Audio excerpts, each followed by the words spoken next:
রাহুলের ন্যায় যাত্রায় বিপত্তি। তিনি আজকে মালদায় এসেছেন বিহার থেকে মালদায় আসছিলেন। সেই সময় হরিশ্চন্দ্রপুরে ভাঙলো গাড়ির কাজ। গাড়ি লক্ষ্য করে ইট ছোড়ার অভিযোগ অধীর রঞ্জন চৌধুরীর। পুলিশের বিরুদ্ধে অসহযোগিতার অভিযোগ তুলেছেন তিনি। মালদহে রাহুল গান্ধীর ন্যায় যাত্রায় বিপত্তি। হরিশ্চন্দ্রপুর থানার দিল্লির দেওয়ানগঞ্জে ভাঙলো গাড়ির কাজ। ইট ছোড়ার অভিযোগ অধীর চৌধুরীর। পুলিশের বিরুদ্ধে অসহযোগিতার অভিযোগ করছেন তিনি। ইতিমধ্যেই আপনারা জানেন বাংলায় রাহুল গান্ধীর ন্যায়যাত্রা চলছিল, ভারত জোড়ো ন্যায়যাত্রা, এবং সেই ন্যায়যাত্রা বাংলা থেকে বিহারে গিয়েছিল। তারপরে ফের আজকে বিহার থেকে মালদহে আসছিলেন রাহুল গান্ধী। সেই সময় হরিশ্চন্দ্রপুর থানার দিল্লির দেওয়ানগঞ্জে তার গাড়ির কাজ ভাঙে। গাড়ি লক্ষ্য করে ইট ছোড়ার অভিযোগ তুলেছেন অধীর রঞ্জন চৌধুরীর। পুলিশের বিরুদ্ধে অসহযোগিতার অভিযোগ করছেন তিনি। রাহুলের ভারত জোড়ো ন্যায়যাত্রায় বিপত্তি। আমাদের সঙ্গে ফোনে রয়েছে আমাদের প্রতিনিধি রাজীব ঘোষ। রাজীব, ঠিক কি ঘটেছে? দেখো পম্পি, রাহুল গান্ধীর ন্যায় যাত্রা সেটা বিহার থেকে বিহার সীমান্তে হরিশ্চন্দ্রপুর যখন আসছিল, সে হরিশ্চন্দ্রপুর 2 নম্বর ব্লকে মোহরায় কিন্তু প্রথমে একটি জনসভা করার কথা ছিল, কিন্তু নিরাপত্তার অভাব বোধ করে রাহুল গান্ধী কিন্তু তিনি সেখান থেকে নামেন না। যথাযথ কনভয় নিয়ে কিন্তু সেখান থেকে তিনি বেরিয়ে যান এবং তিনি তখন মালদার উদ্দেশ্যে আসছিলেন। এবং যেটা কথা আগে থেকে ছিল, যেটা পূর্ব ঘোষিত, যে দেবীপুর রতুয়ার দেবীপুরে সেখানে কিন্তু তিনি মধ্যাহ্নভোজ করবেন, কারণ এর আগে কিন্তু জায়গাটাকে দেওয়া হয়নি এবং তারপরে কিন্তু একটা ক্লাবে মধ্যাহ্নভোজের ব্যবস্থা করা হয়েছিল।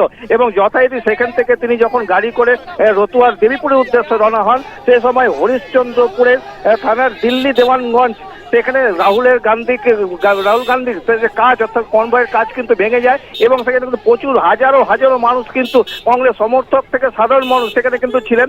এবং অধীর রঞ্জন তিনি কিন্তু দাবি করছেন যে এই যে অর্থাৎ সেই গাড়ি লক্ষ্য করে কিন্তু ইট ছোড়া হয়েছিল, যার ফলে কিন্তু গাড়ির কাজ ভেঙে যায়। এবং যথারীতি কিন্তু পুলিশের নিষ্ক্রিয়তা, কিন্তু বারবার তিনি এই পুলিশের নিষ্ক্রিয়তার অভিযোগ করছেন। বলছে এর আগেও কিন্তু যথারীতি যত সম্ভব সেখানে পুলিশের ব্যবস্থা করার কথা, সেরকম ব্যবস্থা কিন্তু সেখানে নেই, কারণ প্রচুর মানুষ সেখানে জড়ো হয়েছিল, কংগ্রেস সমর্থকরা সেখানে জড়ো হয়েছিলেন, কিন্তু সেই নিরাপত্তার কিন্তু অভাব বারংবার কিন্তু অববোধ করছিলেন রাহুল গান্ধী। তিনি নিজেও কিন্তু এই কথা কিন্তু জানিয়েছেন অধীর রঞ্জন চৌধুরীকে এবং বারবার কিন্তু পুলিশের বিরুদ্ধে নিষ্ক্রিয়তার অভিযোগ করছেন। এবং তিনি কিন্তু পক্ষান্তরে কিন্তু বুঝিয়ে দিলেন যে এই ঢিল কারা মেরেছে, অর্থাৎ রিপোর্টারদের উদ্দেশ্যে বললেন যে আপনারা নিজেরাই বুঝে নিন যে এই ঢিল কে মারতে পারে, অর্থাৎ ইঙ্গিত কিন্তু তৃণমূল কংগ্রেসের উদ্দেশ্যেই। সঙ্গে থাকো রাজীব। রাহুলের ন্যায় যাত্রায় বিপত্তি। হরিশ্চন্দ্রপুরেই ভাঙলো গাড়ির কাজ। বিহার থেকে মালদহে আসছিলেন রাহুল গান্ধী। ইতিমধ্যেই আপনারা জানেন জলপাইগুড়ি এবং শিলিগুড়িতেই রাহুল গান্ধী ভারত জোড়ো ন্যায় যাত্রা করেছিলেন। তারপরে সেখান থেকে বিহারে গিয়েছিলেন। বিহার থেকে আজকে মালদহে আসার কথা এবং সেখান থেকেই ন্যায় যাত্রা শুরু হওয়ার কথা, কিন্তু তার আগেই তার গাড়ি লক্ষ্য করে ইট ছোড়ার অভিযোগ তুললেন অধীর রঞ্জন চৌধুরী। প্রদেশ কংগ্রেস সভাপতি অধীর রঞ্জন চৌধুরীর কি অভিযোগ শুনবো।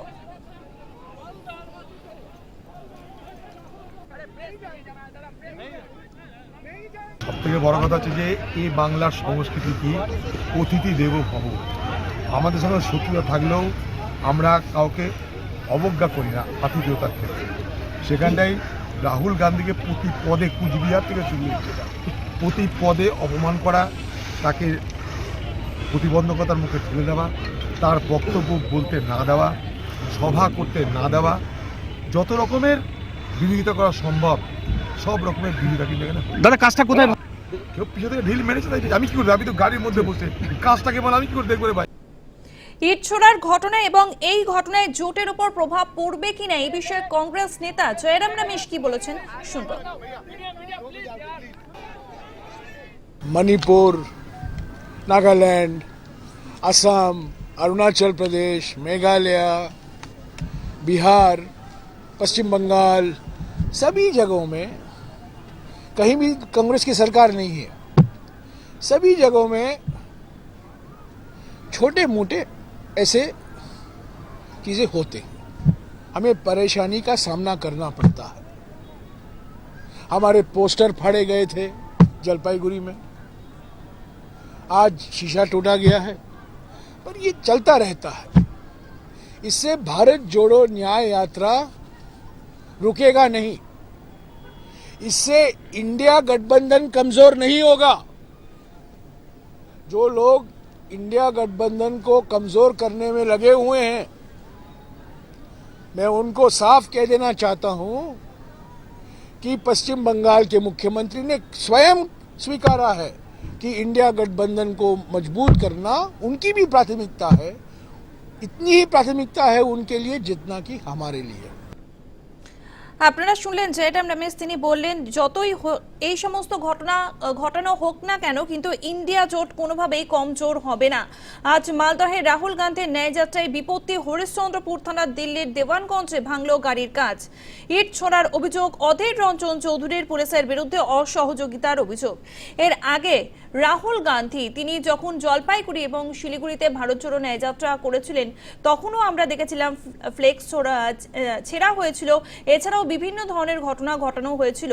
তারপরে সেই পদযাত্রা বিহারে যায়। বিহার থেকে আজকে মালদহে আসছিলেন, তখনই হরিশ্চন্দ্রপুরে তার গাড়ির কাজ ভাঙা হয়েছে, গাড়ি লক্ষ্য করে ইট ছোড়া হয়েছে, এমনই অভিযোগ করেছেন অধীর চৌধুরী। রাহুলের ন্যায় যাত্রায় এই ঘটনা ঘটল। পুলিশের বিরুদ্ধে অসহযোগিতার অভিযোগ করা হচ্ছে কংগ্রেসের তরফ থেকে। এমনকি বলা হচ্ছে নিরাপত্তার অভাব বোধ করছেন রাহুল গান্ধী, এমনকি পুলিশের নিষ্ক্রিয়তার অভিযোগ করছেন কংগ্রেস।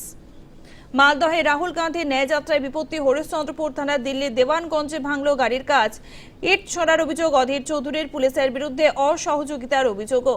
বিহার থেকে মালদহে আসছিলেন রাহুল গান্ধী, সেই সময় তার গাড়ি লক্ষ্য করে ইট ছোড়া হয়েছে, এমনই অভিযোগ করেছেন অধীর রঞ্জন চৌধুরী। এমনকি পুলিশের বিরুদ্ধেও অসহযোগিতার অভিযোগ করেছেন তিনি। বিহার থেকে মালদাতে আসছিলেন রাহুল গান্ধী, সেই সময় তার গাড়ি লক্ষ্য করে হরিশ্চন্দ্রপুর থানার দিল্লির দেওয়ানগঞ্জের কাছে ইট ছোড়া হয় এবং তার গাড়ির কাজ ভেঙে যায়। জনজোয়ারের জন্যই গাড়ির কাজ ভাঙল, জানিয়েছেন অধীর রঞ্জন চৌধুরী। রাহুলের ন্যায়যাত্রায় বিপত্তি, ভারত জোড়ো ন্যায়যাত্রা করছেন রাহুল গান্ধী। এর আগে আমরা জানি রাহুল গান্ধী ভারত জোড়ো যাত্রা করেছিলেন, তারপরে দ্বিতীয় ধাপে ভারত জোড়ো ন্যায়যাত্রা শুরু করেছেন তিনি।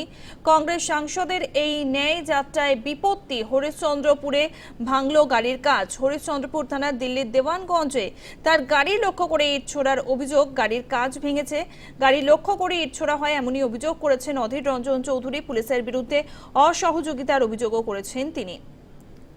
আরও অভিযোগ করা হয়েছে নিরাপত্তার অভাব বোধ করছেন রাহুল গান্ধী, এমনকি পুলিশের নিষ্ক্রিয়তারও অভিযোগ উঠছে। রাহুল গান্ধীর গাড়ির পেছনের কাজ ভাঙল মালদহে। ভারত জোড়ো ন্যায়যাত্রায় বিহার থেকে মালদহে আসছিলেন তিনি, তখন হরিশ্চন্দ্রপুর থানার দেওয়ানগঞ্জের কাছে জনতার চাপের মধ্যে পড়েন কংগ্রেস নেতা। আমাদের সঙ্গে ফোনে রয়েছেন বিজেপি মুখপাত্র শ্রমিক ভট্টাচার্য। আপনাকে নিউজ টাইমে স্বাগত। রাহুল গান্ধীর ন্যায়যাত্রায় বিপত্তি, তার গাড়ির কাজ ভেঙেছে, তার গাড়ি লক্ষ্য করে ইট ছোড়া হয়েছে, এই অভিযোগ করছেন অধীর চৌধুরী, কি বলবেন? শুনতে পাচ্ছেন শ্রমিক বাবু? পশ্চিমবঙ্গে এই মুহূর্তে একটা ভিড় ছোড়া, পাথর ছোড়ার সংস্কৃতি তৈরি হয়েছে। জেপি নাড্ডার গাড়িতেও পাথর পড়েছে, তার কনভয়ে পাথর পড়েছে, বিরোধী দলনেতার গাড়ির ওপরে পাথর পড়ছে, বিজেপির রাজ্য সভাপতিদের গাড়ির ওপরে, বিধায়ক এমপিদের গাড়ির ওপরে পাথর ছোড়া হয়েছে। এটাই এই মুহূর্তে পশ্চিমবঙ্গের রাজনৈতিক সংস্কৃতি। পাথর ছোড়ার সঙ্গে সঙ্গে আরো একটি বিষয় যুক্ত। কাশ্মীর উপত্যকায় দাঁড়িয়ে যারা ভারত বিরোধী স্লোগান দেন, যারা ভারত বিরোধী প্রচার করেন, তারাও যে ভাষায় বিএসএফ কে, সিআইএসএফ কে আক্রমণ করে, প্রতিনিয়ত রাজ্যের মুখ্যমন্ত্রী বিভিন্ন জেলায় জেলায় গিয়ে সেভাবে আক্রমণ শানাচ্ছেন এবং বিএসএফ এর বিরুদ্ধে মানুষকে সংগঠিত হওয়ার জন্য আহ্বান জানাচ্ছেন। এইভাবে যদি চলতে থাকে একটা রাজ্যের আইন শৃঙ্খলা কোথায়? নিঃসন্দেহে আজকের ঘটনায় সেটা প্রমাণ।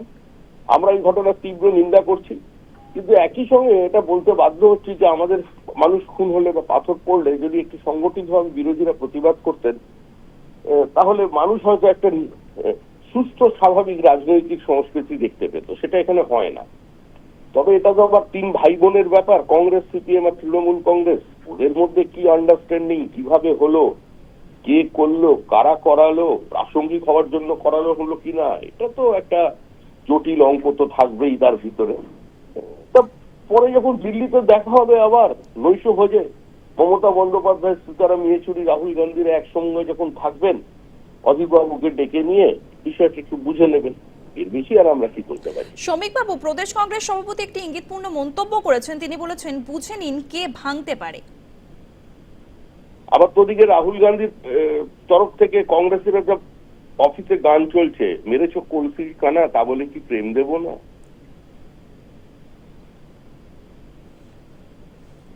অনেক ধন্যবাদ। আমরা কথা বললাম বিজেপি মুখপাত্র শ্রমিক ভট্টাচার্যের সঙ্গে। রাহুল গান্ধীর গাড়ির পিছনের কাজ ভাঙলো মালদহে। ভারত জোড়ো ন্যায়যাত্রায় বিহার থেকে মালদহ আসছিলেন রাহুল। হরিশ্চন্দ্রপুর থানার দেওয়ানগঞ্জের কাছে জনতার চাপের মধ্যে পড়েন কংগ্রেস নেতা। সেখানেই তিনি যে কালো রঙের গাড়িতে ছিলেন তার পিছনের কাজ ভেঙে যায়।